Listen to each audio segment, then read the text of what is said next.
tell you what, Adama Traore could have been needed at Fulham. Because what the hell took place at Old Trafford? What was I watching? What was I seeing on the timeline as the game was going on? Where Manchester United looked like they were off to the sunset, having a good time. Then the game just got entertaining, exciting for the neutral, and then of course Benjamin Šeško in the last dying minutes, making it 3-2. Man United have their third win in a row under Mikel Carrick. Robinho, I mean, what? Is this? Is that something tangible? Can you taste it? Can you smell it? Is there something coming? Remember last week when I said Fulham will be a test, and you said nah, forget about it. I said I know this because I know when it comes to Man United, big teams will turn up, but it's these teams where they will give us a game, and it will be our mentality that will get us over the line or not. I think the difference in this game is that we actually said from minute one until the final kick of the game, we are going to try and actually win this. Previously, we were subbing on defender for defenders, and then we're just sitting back. Once again, and I hope this is a lesson for Michael Carrick, when you sub on Ugarte, you're bringing on problems. I have always said this once, and it will continue to be a thing. He's just a terrible footballer, and I need him gone expeditiously. I was hoping he'll be gone in January. I remember when Robin told me to give him time. Yeah. I will never forget. I gave him from day one. I gave him time. I gave him time, and his time was up. I gave everyone time. He was whacking Paris. It's obvious. The thing is, when someone plays for your club, you got to give time, haven't you? Nah, man. No. But you know what? The first touch does a lot, you know. The first touch does a lot. Bro, I would say this. There's one game, MK Dons, I writ off Ryan Brewster, and you're not ready. It's a man's game. It sounds hard, but just one look. You know what? It's those Carabao Cup fixtures, by the way, yeah? The third round, fourth round. If you have not dealt with the matter, see you later, mate. There's many. We got nothing to do with this. Varying degrees. There's many different players you can tell. Like, what's his name? The Brazilian brother. The Brazilian brother we got from what's his name? Marquinhos. Marquinhos. I called the whackness from the comps that was going around before we even got him. I said, I look at that. I can see there's a 17-year-old in our academy who's already clear of him. And people, I was gaslit. But there's one specific person you don't know. One of my friends was gaslit. I said, no, the comps look good. I said, he's crap. He was bad in the first time. He scored one goal crying. I said, I know you're rubbish. I know you're rubbish. No. Ronaldinho's feel like I was hating when I saw that Anthony comes at Ajax. I said, this guy's terrible. No, there's no base. Lola, I remember this moment very, very clear regarding Marquinhos. I remember this very clear. We were away at Zurich in the Europa League. He scores his first goal for Arsenal. I was with one of the coaches, academy coaches from Hale End. We were watching it together because we had it was like a staff watch along kind of thing because it was like an early kickoff in the evening. And no, that's the day that the Queen died, but because it was at halftime, we had to stop. He scored the goal against Zurich, great finish. He started crying. That's what I said. Started crying. I said I already knew I didn't like him beforehand. When he cried, crying. No, the coach looked at me. Nah, he's not cut out for this. The coach literally said that to me.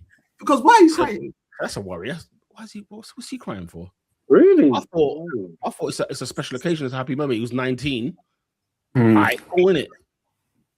That was the end of him. That's the last we saw of him. To be honest.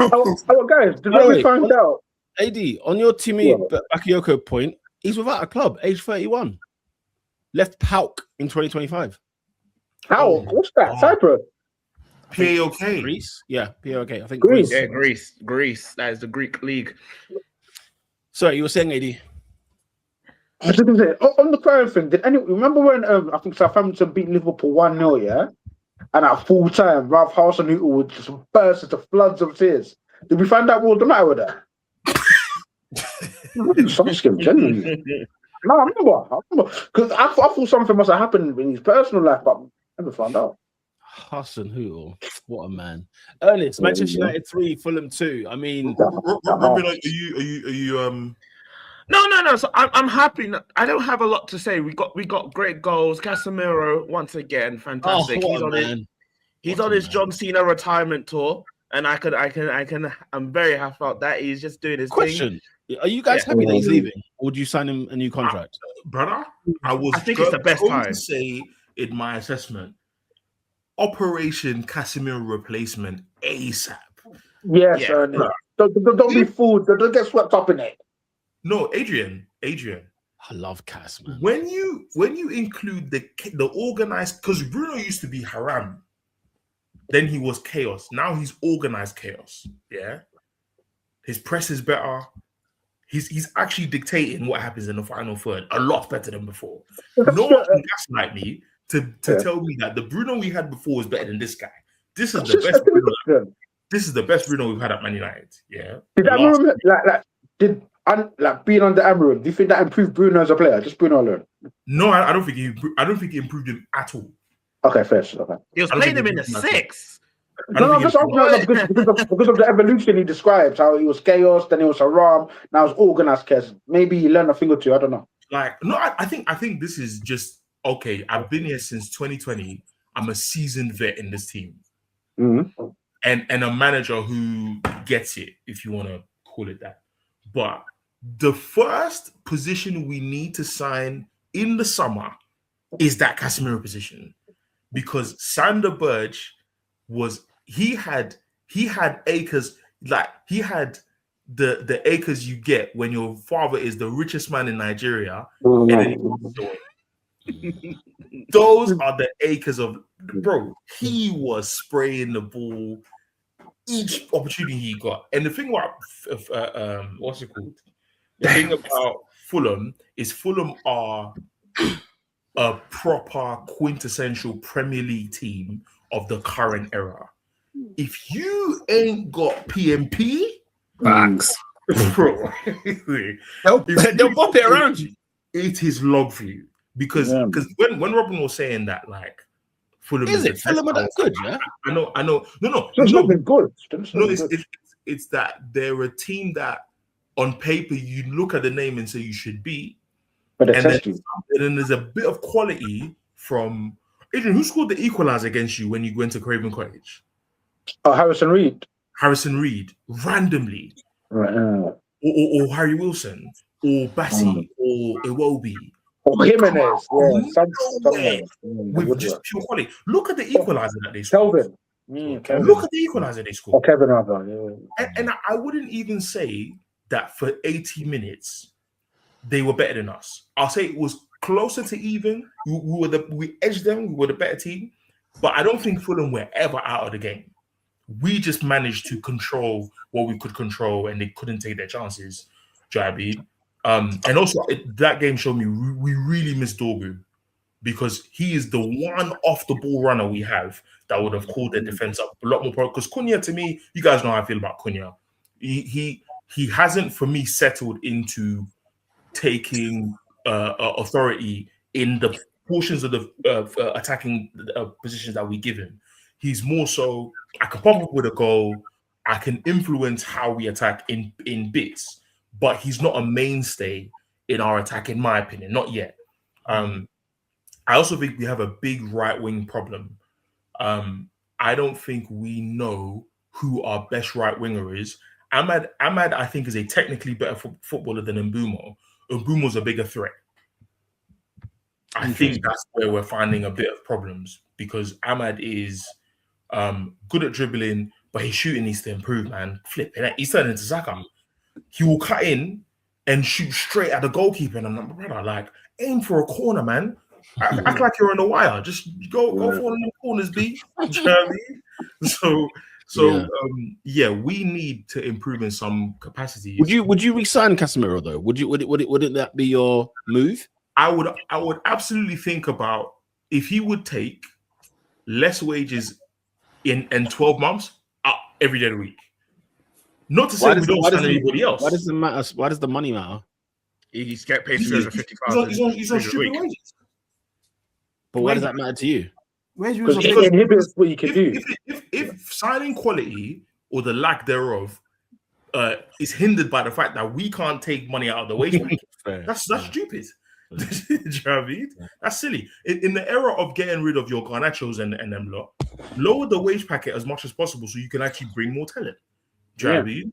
And so if it means, and so one thing I know, Casemiro is going to leave behind is a huge cash injection into the next 12 months. Do you know what I mean? Where we can pay somebody else or two people by some miraculous means. But to me, his position is key. Because the other issue we could have is if we sign, say, an Elliot Anderson, and then Kobbie Mainoo's going to have to turn into the Casemiro. And I'm not sure he's there yet. I'm not sure that the number 6 position, he is there yet. I'm not sure. But I think Carrick is learning. I've got a few questions. I've got a few questions about our seamlessness in our midfield, because Sander Berge kept finding opportunities to capitalize on space. Yeah. And I think a really good midfield could hurt us. A really good midfield could hurt us if they have the attackers if they have the type of attack that we have in terms of forever darting forward, forever trying to, occupy space and them kind of thing there. The last thing I want to say is I really do think Sen Lamens deserves some credit, man. I think he deserves some credit. I am not going to do the thing of I think he is absolutely there. No, but he's never been there. We're getting with Onana in terms of distribution from the goalkeeper position, we are absolutely getting with Sen Lamens. His distribution is top tier for us. Do you know what I mean? We don't have to deal.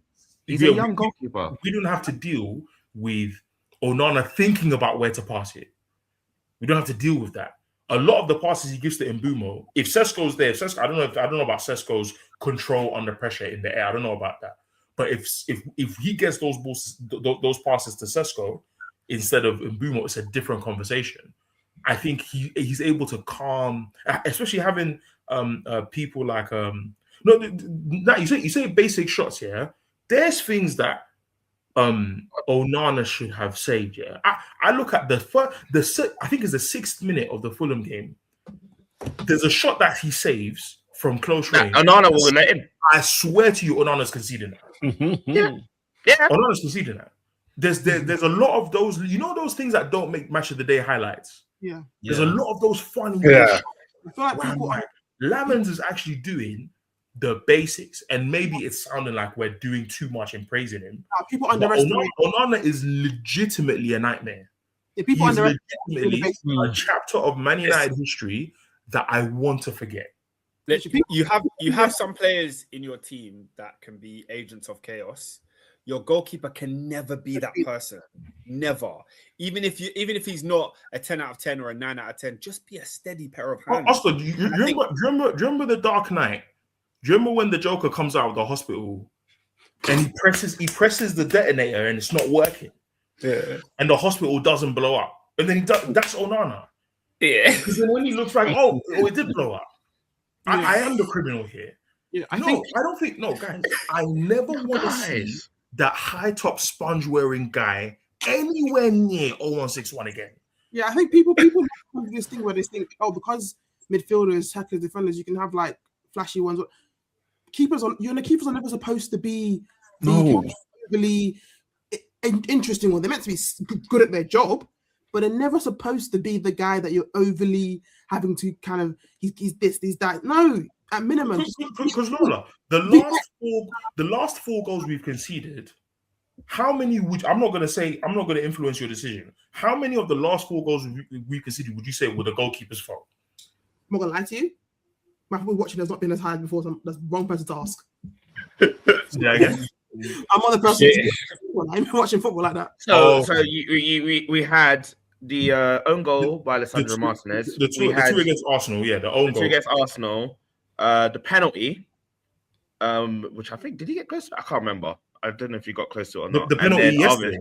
Yeah. The penalty was Maguire with the late challenge. Yeah. But it wasn't his fault. He didn't foul him. And then obviously the Kevin Wonder goal. But yeah, no, for me, I've said it from the start. And you can watch back the podcast and all that stuff. I said he's getting the basics right. I've never said that he's a world-class goalkeeper, all that stuff. But it's just those things that can do so much for your team. Yeah, And you he's can doing his thing, man. always notice when, even if the replacement keeper isn't like OP level, you can always notice when there's an improvement, especially when you had a bad one before. Even if the replacement is just okay, there's going to be a noticeable difference, and that's what. And like you just said, Lemons, he's 20. If he's like He's this, young. if he's this, Hold on, he's not 20. He's I think 20. he's like 2021. He's a young goalkeeper. What's 2002? However old that is. Oh, he's not 20 then. That's not 24. He's not 20. That's still young. It's still young. It's still young to keep it. Young goalkeeper. Say He's 23. Yeah, He's 24 in July. he's a baby. He's a baby. He's a baby. Right, he was born when Get Rich or Die Trying came out. That's mad. But What yeah, do we- I think he's Greatest intro of all time. I think What with the penny drops? bro. I think he's competent, and I think having also big shout out to Lisandro Martinez, because there is a level of composure we don't get with other centre backs in our team. We just don't get. So I think Adrian said something a while ago, and I said, like, how do I actually assess Man United? He said when you're playing your best players, we have finally landed in a time, ladies and gentlemen, where I can actually assess Manchester United Football Club. SWOT analysis. Not they're playing, this guy's playing out of position. Oh no, this guy's playing. No. I can actually tell you, you know what? We do need to get rid of Luke Shaw, because this is the best we're going to get in the last 3 years, and you're still not performing. Okay, you got to go. Not Bruno's playing 6, and I don't know how to judge him. Where we've actually got into a point where we can now finally judge Manchester United. So if we make top 4 at the end of the season, we'll say, you know what, we are a European team. You know, so do what you were, whether it's 4th, 5th, 6th. If we finish in 6th, we'll say, okay, we're a European team, but you're not as good yet. But not from the last 12 months. I don't know how we would have judged them the last 12 months. That's all I really want to say. So Sam, from my starts, I said from the very beginning, Man United is good enough to finish 5th. I've said that from the start. We have a team that, like Ani just said, that you can put the players in, and overall, if they can actually just keep their heads up and keep the brain switched on, yeah, we can make top 4, we can make top 5, and with the Champions League positions, England was most likely going to get the 5th spot again anyway. I say, yeah, we can get Champions League. We've scored 8 goals in the last 3 games. Yeah, we can get Champions League. We have a decent enough attack that if somebody said this attack can take you into the top 5, top 4, I wouldn't argue. If it doesn't, cool. It wasn't good enough. You know? Yeah. We'll have to wait and see, man. I mean, your next couple of games are what? West Ham, Spurs. We got teams that can easily mess up this form. Proper weird. Oh, is that how you're seeing it? You're seeing it as teams that can easily mess up the form. We played 3 games. There's nothing to be excited about. Yeah. There is nothing to be excited about. If you can, positive side, and it's positive and slightly also negative because you shouldn't be in a situation, but with the consistency of always saying you're always going to have a weak rest, realistically speaking, certain games should just be more likely for you to win it because there's less chance of player rotation, fatigue, not knowing what's going to happen. You know what's going to happen. You're playing one day, you're going to have a week. You're planning for this cup, you're planning for Europe. It's a whole thing of like, you shouldn't be in a situation because you're Man United, but you are, that kind of thing. But yeah. Yeah, let's see. Let's see how it gets on. We'll definitely be here live and direct.